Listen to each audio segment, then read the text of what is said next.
Hello everyone. Hope you all are fine.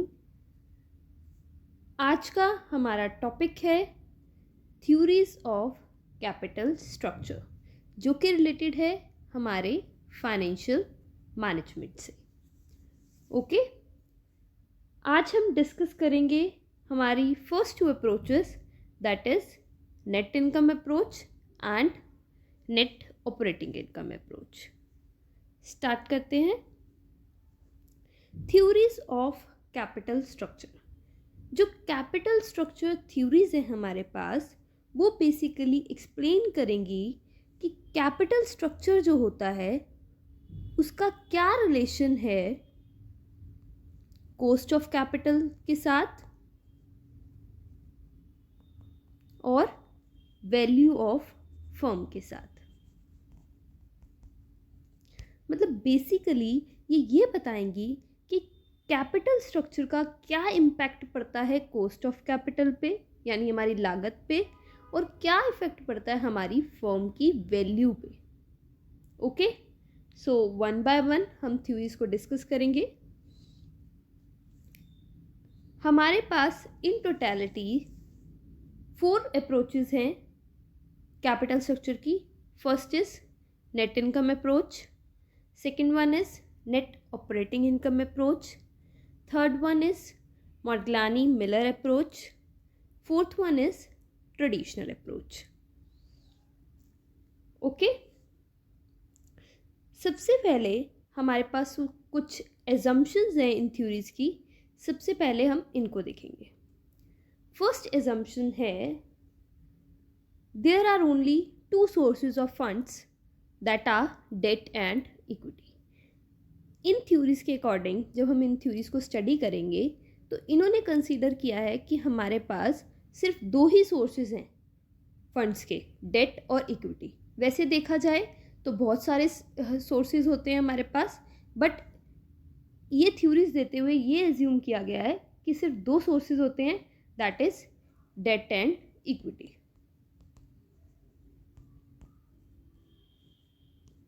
Okay, second assumption है there are no corporate tax. Corporate tax को यहाँ पे consider नहीं किया गया। थर्ड एजम्पशन है the dividend payout ratio is 100% and it does not retain the earnings.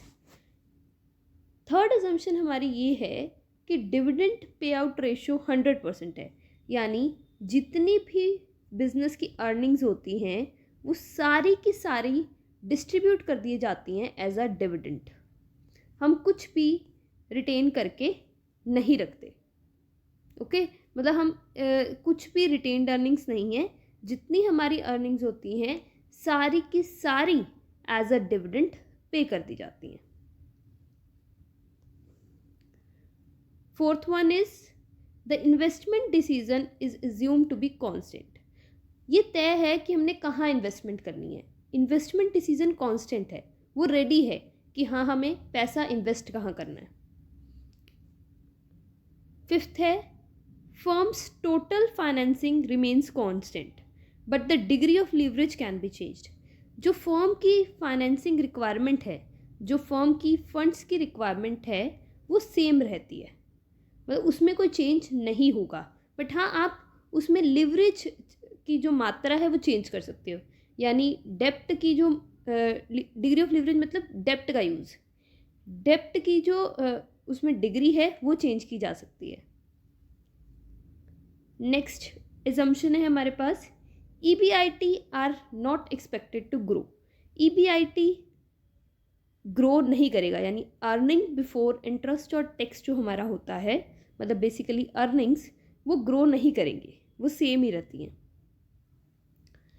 Next assumption है firm's business risk is constant over the time. जो business risk है वो कांस्टेंट है and is assume to be independent of capital structure, और उस capital structure का उस पर कोई इम्पैक्ट नहीं होता। एंड फाइनेंशियल रिस्क मतलब of its capital structure and financial risk, मतलब बिजनेस रिस्क जो है वो कांस्टेंट है और वो कैपिटल स्ट्रक्चर और फाइनेंशियल रिस्क से अलग है। देखो रिस्क 2 टाइप का होता है, एक तो बिजनेस रिस्क जो मार्केट में चल रहा है, ठीक है, जो बिजनेस के हाथ में नहीं है, और एक होता है फाइनेंशियल रिस्क। फाइनेंशियल रिस्क मतलब ये रिस्क जो हम खुद क्रिएट करते हैं, जो हम कैपिटल स्ट्रक्चर जो होता है ना, जो हमारे कैपिटल स्ट्रक्चर के डिसीजन पे डिपेंड करता है। लाइक जितना हम डेट को इशू करेंगे उतना फाइनेंशियल रिस्क ज़्यादा हो जाएगा।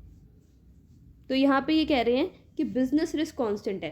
वैसे ऐसा होता तो नहीं है, बिजनेस रिस्क कांस्टेंट है, कॉम्पिटिटर्स, गवर्नमेंट, मतलब बहुत सारी चीज़ें होती हैं जो इफेक्ट करती हैं, तो रिस्क तो होता है, बट ये थ्योरीज मानती है कि बिजनेस रिस्क कांस्टेंट है।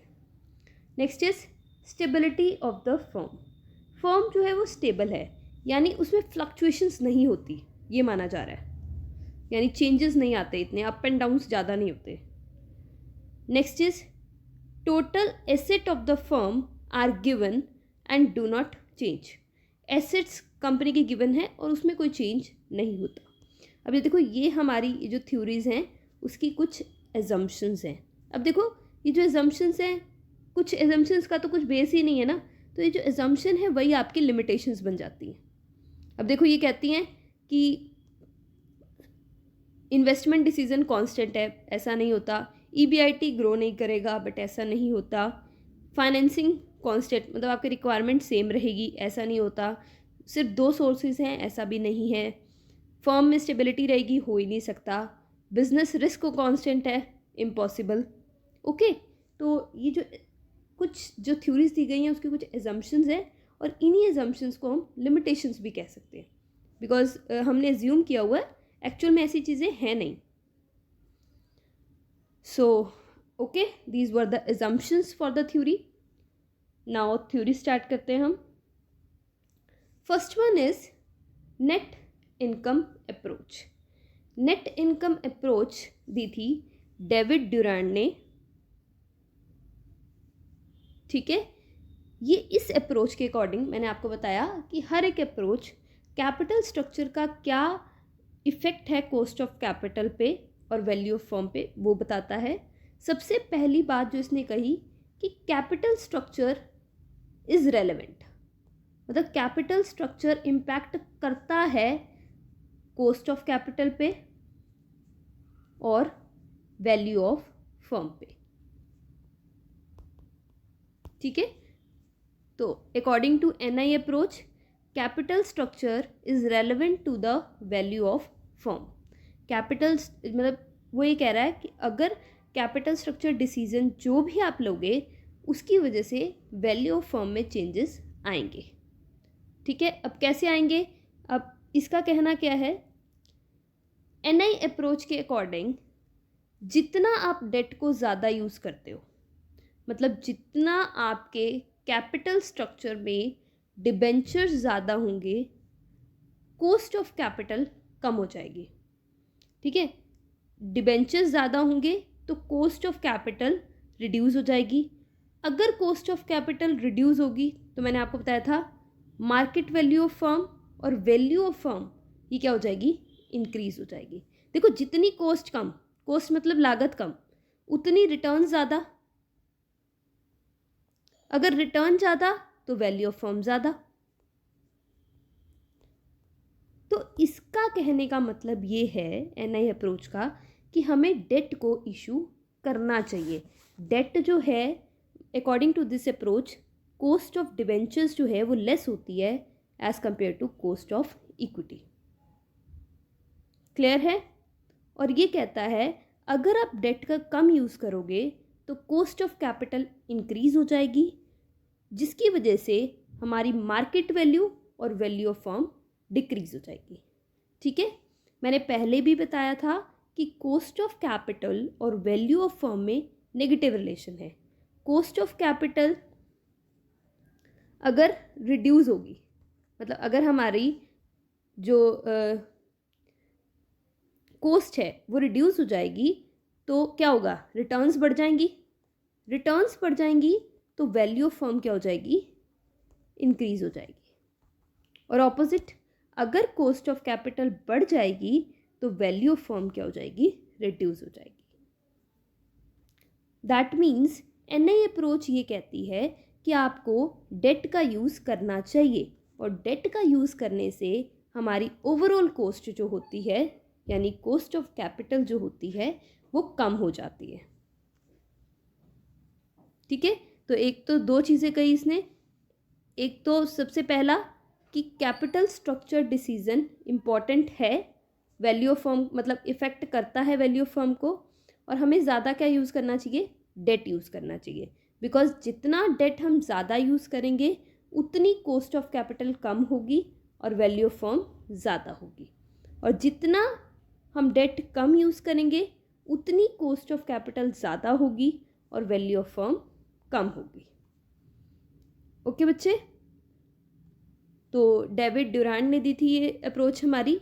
According to this approach capital structure decision is relevant to the valuation of firm. मतलब कैपिटल स्ट्रक्चर डिसीजन अफेक्ट करता है हमारी वैल्यू ऑफ फर्म को। In other words, change in capital structure will have change in overall cost of capital as well as total value of firm. इसका मतलब कि capital structure जो है उसकी वजह से हमारी कॉस्ट ऑफ कैपिटल भी चेंज होगी और टोटल वैल्यू ऑफ फर्म भी चेंज होगी। ठीक है बच्चे, वही अजम्पशंस हैं बेसिकली इसकी। क्लियर है? होप आपको एनआई अप्रोच क्लियर होगी। नेक्स्ट अप्रोच है हमारे पास नेट ऑपरेटिंग इनकम अप्रोच। ये अप्रोच जो है वो अपोजिट है एनआई अप्रोच से। एनआई अप्रोच क्या कहती है, कैपिटल स्ट्रक्चर डिसीजन जो है वो इम्पैक्ट करता है कॉस्ट ऑफ कैपिटल और वैल्यू ऑफ फर्म पे। बट ये अप्रोच कहती है, ये अप्रोच ऑपोजिट एनआई अप्रोच से ये कहती है कि कैपिटल स्ट्रक्चर जो मर्जी हो, कैपिटल स्ट्रक्चर डिसीजन आप जो मर्जी कर लो, जिस मर्जी सोर्स को यूज़ कर लो, डज नॉट इफेक्ट, उसका कोई इफेक्ट नहीं है हमारी कॉस्ट ऑफ कैपिटल पे और वैल्यू ऑफ फर्म पे। मतलब cost capital according to this approach capital structure impact नहीं करती हमारी कॉस्ट ऑफ कैपिटल पे और वैल्यू ऑफ फर्म में।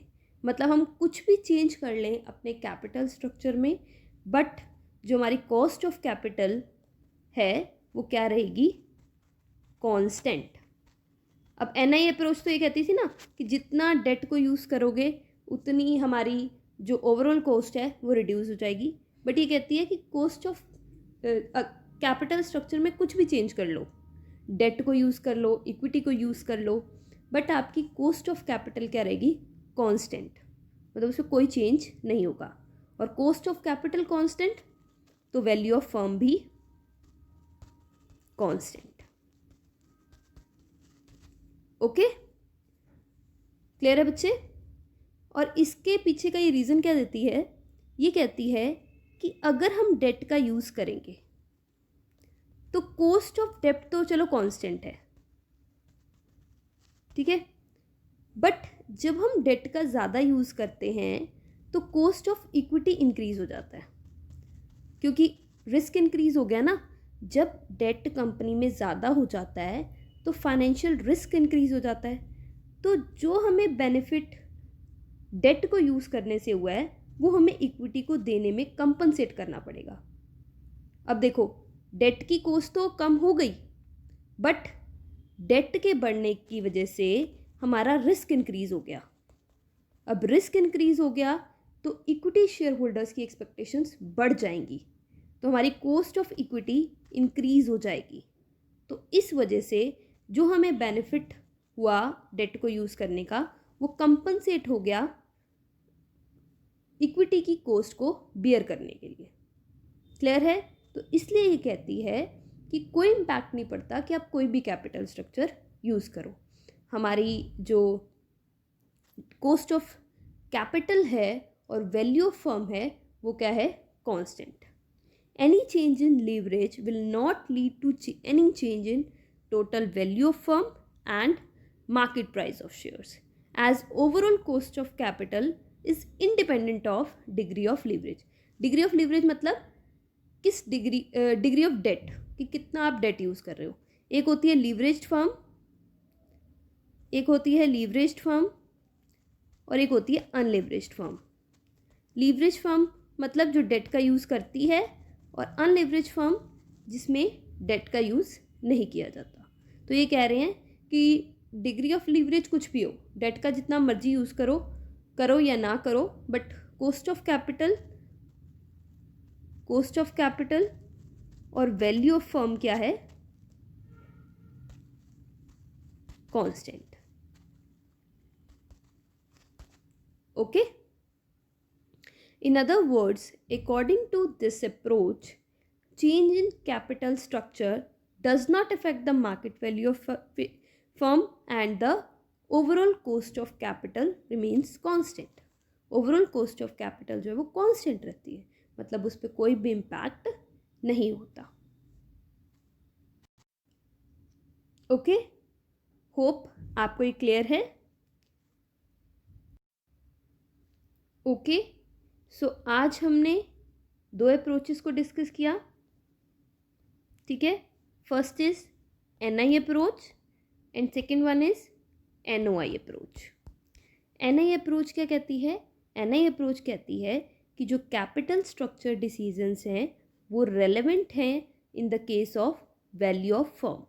मतलब कैपिटल स्ट्रक्चर क्या है वो इफ़ेक्ट करती है हमारी फर्म की वैल्यू पर. और इसने कहा कि जितना हम डेट को ज़्यादा यूज़ करेंगे उतना हमारी कॉस्ट ऑफ कैपिटल जो है वो कम होगी, और अगर कॉस्ट ऑफ कैपिटल कम होगी तो वैल्यू ऑफ फर्म मैक्सिमम होगी. यानी इसके अकॉर्डिंग हमें डेट का यूज़ ज़्यादा करना चाहिए. सेकंड हमने किया NOI अप्रोच जो इससे डिफरेंट है, जो कहती है capital structure does not impact value of firm. Capital structure का इम्पैक्ट कॉस्ट ऑफ कैपिटल और वैल्यू ऑफ फर्म पे नहीं बनता. यानी, और ये ऐसा क्यों कहती है?